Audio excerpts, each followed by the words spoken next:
है एवरीवन, हम union public service commission complete कर चुके हैं।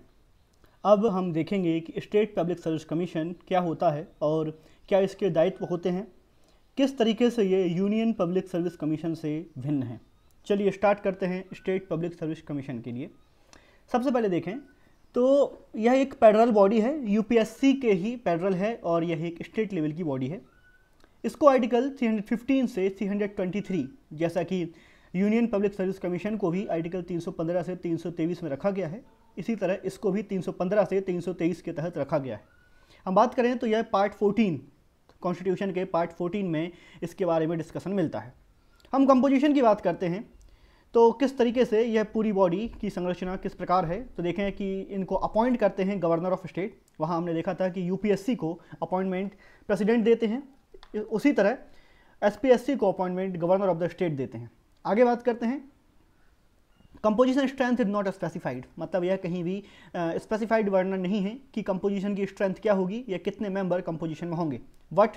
Half of the members should have at least 10 year experience, लेकिन कम से कम आधे मेंबर्स के 10 साल का एक्सपीरियंस होना चाहिए। अब किस तरीके का एक्सपीरियंस इनको होना चाहिए, तो यह बात ध्यान में रखनी है कि या तो उनको केंद्र में काम करने का एक्सपीरियंस होना चाहिए या फिर राज्य में, मतलब केंद्रीय सरकार के साथ काम करने का एक्सपीरियंस होना चाहिए या राज्य सरकार के साथ। सर्विस कंडीशंस की बात करें तो सर्विस कंडीशंस जो चेयरमैन की हैं और बाकी सभी मेंबर, तो service conditions of chairman and members ये किसके द्वारा डिटरमाइन की जाएंगी। तो हमने देखा था कि यूपीएससी के केस में इसका डिटर्मिनेशन हो रहा था प्रेसिडेंट के माध्यम से, तो अब एसपीएससी के केस में गवर्नर के माध्यम से होगा। मतलब जितने भी बहुत लगभग सारे काम जो वहाँ पे प्रेसिडेंट के माध्यम से हो रहे थे या प्रेसिडेंट के नाम से हो रहे थे, वो तमाम यहाँ पे गवर्नर के नाम से होंगे और जो भी परिवर्तन है वो हम देखते चल रहे हैं। अब रिटायरमेंट की बात करते हैं तो 6 वर्ष या फिर 62 वर्ष की आयु जो भी पहले हो जाए, मतलब कि या तो वो 6 वर्ष तक, अगर उनकी उम्र 62 वर्ष की नहीं हो रही है तो वो 6 वर्ष तक अपने ऑफिस में रह सकते हैं, और अन्यथा उस 6 वर्ष के कार्यकाल के दौरान उनकी उम्र 62 वर्ष की हो जाती है तो उनका कार्यकाल वहीं समाप्त हो जाएगा। बिल्कुल सेम है 6 वर्ष, लेकिन क्योंकि यूपीएससी जो है वो केंद्र के लिए है, तो यहीं जो एसपीएससी के मेंबर्स हैं यही कई बार यूपीएससी के भी मेंबर्स बनते हैं। तो कोई पोटेंशियल मेंबर जो काफ़ी क्षमता और काफ़ी समझ रखता है यूपीएससी मेंबर बनने की, उनको यूपीएससी में काम करने का मौका मिल जाए, इसलिए एसपीएससी में ये उम्र 62 वर्ष रखी गई है और वहीं यूपीएससी में 65 वर्ष। मतलब अगर SPSC state public service commission का कोई व्यक्ति काफ़ी अच्छा अनुभव रखता है और उसके अनुभव को यूपीएससी में यूटिलाइज़ किया जा सकता है, तो हमने इसीलिए यह उम्र 62 वर्ष रखी है कि कम से कम 3 साल वो यूपीएससी के लिए सेवाएं प्रदान कर सकें। हम रेजिग्नेशन की बात करें कि जो भी यूपीएससी के मेंबर्स हैं, जो इस कमीशन के मेंबर्स हैं एसपीएससी के, वो किसको रेजिग्नेट करेंगे। तो हमने देखा था कि यूपीएससी के जो मेंबर्स हैं वो रेजिग्नेशन देते थे प्रेसिडेंट को, लेकिन हमने देखा कि प्रेसिडेंट के तमाम काम लगभग गवर्नर के हाथ में यहाँ पर रहते हैं स्टेट लेवल पर, तो यहाँ पे स्टेट लेवल पर रेजिग्नेशन दिया जाएगा गवर्नर को। आगे देखते हैं कि governor can appoint acting chairman. अब देखिए एक्टिंग चेयरमैन, जिस तरीके से अपने स्कूल में कभी प्रिंसिपल की सीट वैकेंट होती है, प्रिंसिपल किसी काम से आउट ऑफ स्टेशन होते हैं या वो ऑफिस नहीं आ पाते, तो वाइस प्रिंसिपल या कोई भी सीनियर स्टाफ को प्रिंसिपल का कार्यभार सौंपा जाता है। तो उसी प्रकार जब कभी भी चेयरमैन हैं कमीशन के, वो अपने ऑफिस में नहीं आ पाते या फिर उनके रिटायरमेंट की वजह से या किसी और वजहों से वो सीट वैकेंट हो जाती है या वो अपनी ड्यूटी परफॉर्म नहीं कर पाते, तो एक एक्टिंग चेयरमैन का अपॉइंटमेंट करना होता है जिसमें उस कार्यभार को, उस पद को रिक्त ना छोड़ा जाए और वह काम आसानी से सुचारू ढंग से चल सके। आगे बात करते हैं रिमूवल, मतलब हटाया जाना। तो किस तरीके से चेयरमैन्स को या मेंबर्स को हटाया जा सकता है एसपीएससी के, तो देखेंगे कि अपॉइंट तो गवर्नर करते हैं लेकिन रिमूवल गवर्नर के हाथ में नहीं है। अभी तक हम सब देखते आ रहे थे कि तमाम काम गवर्नर के द्वारा ही डिफाइन किए जा रहे थे, जैसे कि सर्विस कंडीशंस हुए या फिर गवर्नर के लिए ही रेजिग्नेशन वगैरह दिया जा रहा था। लेकिन अगर उनको हटाया जाएगा वैधानिक रूप से, तो गवर्नर के पास वो वैधानिक शक्तियाँ नहीं हैं कि वो किसी भी मेंबर या चेयरमैन को हटा सकें, तो यह शक्ति फिर से एक बार प्रेसिडेंट के पास, मतलब राष्ट्रपति के पास पहुंच जाती है। हम ग्राउंड या फिर मैनर की बात करें कि किन कंडीशंस में, किन परिस्थितियों में इनको हटाया जा सकता है, तो हम देखेंगे कि यह उसी तरीके से है जिस तरीके से यूपीएससी के मेंबर्स को हटाया जाता है। मतलब या तो एडजर्न एंड इंसॉल्वेंट, मतलब उनको बैंकरप्ट या फिर दिवालिया घोषित कर दिया गया हो। Office of profit paid employment during time of office, मतलब वह अपने ऑफिस के दौरान, मतलब अपने उस पद के दौरान किसी भी प्रकार का प्रॉफिट गेन कर रहे हैं, ऑफिस ऑफ प्रॉफिट के पद पर हैं, मतलब उनको आर्थिक प्रॉफिट और आर्थिक फ़ायदा किसी दूसरे पद पर रहते हुए या किसी एम्प्लॉयमेंट में रहते हुए हो रहा है। In president opinion he is of infinity of mind और बॉडी, अगर वह प्रेसिडेंट के ओपिनियन में, प्रेसिडेंट के अनुसार, प्रेसिडेंट की विचारों में वह व्यक्ति अपना काम निभाने के लिए, अपना कर्तव्य करने के लिए शारीरिक या मानसिक रूप से सक्षम नहीं है, तब भी हम उनको कह सकते हैं कि उनको हटाया जा सकता है। प्रेसिडेंट चाहें तो उनको मिसबिहेवियर के आधार पर भी हटा सकते हैं। अब मिसबिहेवियर क्या है? हमने देखा था कि मिसबिहेवियर, अगर कोई भी पद पर रहने वाला, इस गरिमामयी पद पर रहने वाला व्यक्ति किसी भी प्रकार से किसी ऐसे काम में इंटरेस्ट दिखाता है जो कि उसकी पद की गरिमा के खिलाफ है, मतलब या तो वह गवर्नमेंट के किसी एग्रीमेंट में अपना प्रॉफिट ढूंढते हैं या फिर कुछ एक्स्ट्रा इंटरेस्ट दिखाते हैं, तो हम कह सकते हैं कि president can remove for the misbehaviour. अब अब किस तरीके से मिसबिहेवियर के आधार पर उनको हटाया जाएगा, तो सर्वप्रथम उस पूरे मुद्दे को सुप्रीम कोर्ट को रेफर किया जाएगा। जब सुप्रीम कोर्ट उस पर इंक्वायरी करेंगे और अगर सुप्रीम कोर्ट यह डिक्लेयर कर देते हैं कि हाँ उनने मिसबिहेवियर उनके द्वारा किया गया है, तो उनकी एडवाइस पर, सुप्रीम कोर्ट की एडवाइस पर इनको हटाया जाएगा। अब एक बात, गवर्नर जो है कि सुप्रीम कोर्ट की एडवाइस को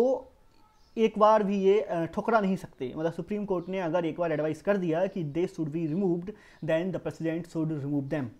advice the supreme court is binding to president. हाँ, अब एक चीज़ और, कि जब इनके ऊपर किसी भी प्रकार की इंक्वायरी चल रही होगी मेंबर्स के ऊपर या फिर चेयरमैन के ऊपर, तो गवर्नर उनको सस्पेंड कर सकते हैं।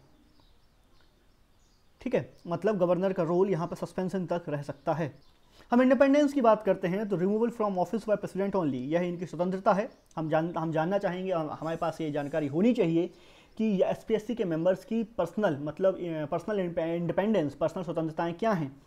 क्योंकि यह एक गरिमामयी पद है और इनके ऊपर काफ़ी जिम्मेदारियां हैं, तो उनके ऊपर किसी भी प्रकार का बोझ या दबाव नहीं होना चाहिए। तो हम देख सकते हैं कि स्टेट जो पूरी लॉबी है, स्टेट लॉबी के हाथ में इनके रहने ना रहने की जिम्मेवारी नहीं है, ये पूरा इनको रिमूव करने की शक्ति सिर्फ ऑफिस ऑफ प्रेसिडेंट के पास ही है। सर्विस कंडीशंस जो हैं गवर्नर के द्वारा डिटरमाइन की जाती हैं, लेकिन उनकी नियुक्ति के पश्चात उनकी सर्विस कंडीशंस को किसी भी रूप से नकारात्मक रूप से, जो उनकी नियुक्ति के ऊपर नकारात्मक प्रभाव डाले, परिवर्तित नहीं किया जा सकता।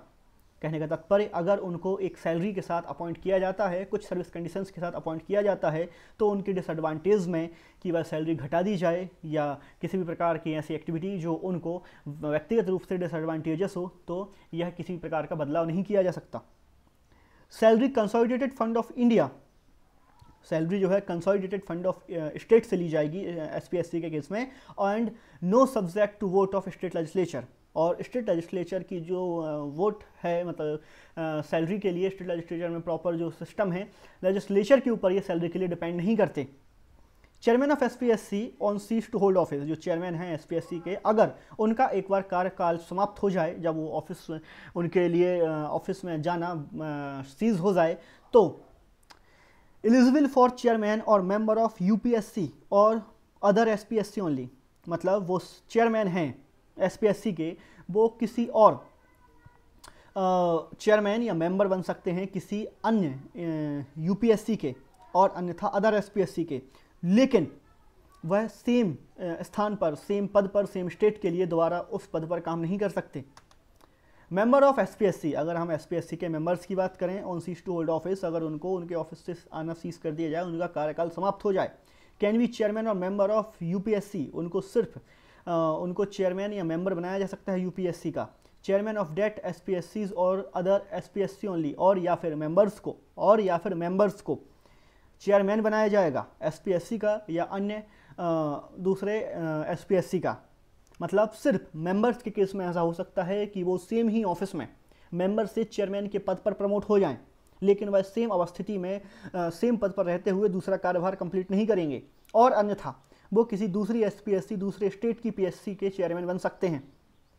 हम चेयरमैन और member of SPSCs after completing first term is not eligible for second term. यह बहुत ही ध्यान में रखने वाली बात है कि चाहे वो चेयरमैन हो चाहे वो मेंबर हो, जब वो एक बार अपना पहला टर्म कंप्लीट कर लेता है तो उसको सेकंड टर्म के लिए एलिजिबल नहीं समझा जाता। फंक्शंस की बात करते हैं तो सबसे महत्वपूर्ण फंक्शन और जो सबको नज़र आता है वह है conduct examination for appointment to service of the state. State के जितने भी स्टेट सर्विसेज के एग्जामिनेशंस हैं, उनके अपॉइंटमेंट्स हैं, उनसे रिलेटेड एग्जाम्स को कंडक्ट कराने का काम स्टेट पब्लिक सर्विस कमीशन का होता है। आगे बात करते हैं conduct following matters of personal management, मतलब जो व्यक्तिगत मैनेजमेंट, व्यक्तिगत व्यवस्था से रिलेटेड जितने भी काम हैं उन सब के विषय में भी एसपीएससी की जिम्मेवारियां होती हैं। जैसे method of recruitment of state civil services, मतलब किस माध्यम से, किस मेथड से इनको स्टेट सिविल सर्विसेज में रिक्रूटमेंट करने हैं।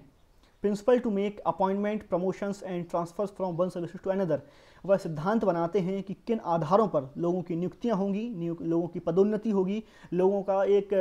जगह से दूसरी जगह हस्तांतरण होगा, ठीक है, या फिर एक सर्विस दूसरी सर्विस में उनका ट्रांसफ़र होगा। ये सभी सिद्धांत हैं वो एसपीएससी के माध्यम से ही बनाए जाते हैं। कुछ डिसिप्लिनरी मैटर्स हैं, मतलब कुछ अनुशासनात्मक बिंदु भी हैं, जैसे सेंसर का मतलब होता है सर्विस डिसअप्रूवल। मान लीजिए कि किसी भी अधिकारी